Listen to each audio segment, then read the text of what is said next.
Unlock the power of effortless payments by learning how to use Barclays contactless mobile banking. First, ensure you have the Barclays Mobile Banking app downloaded and installed on your smartphone. Open the app and log in securely using your usual credentials.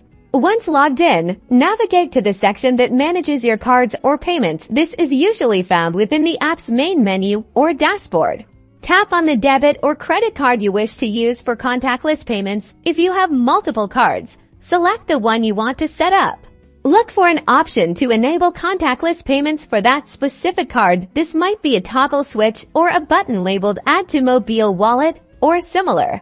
Tap to activate this feature. You might need to confirm your identity with a security code sent to your phone or through biometric authentication. Now you're ready to pay. At any contactless payment terminal, simply unlock your phone and hold it within a few centimeters of the contactless symbol. Your payment will be processed quickly and securely. You'll receive a confirmation within the app and often a notification on your device. To manage your contactless settings, return to the card section within the app here. You can view your contactless limits and manage which cards are enabled for this feature.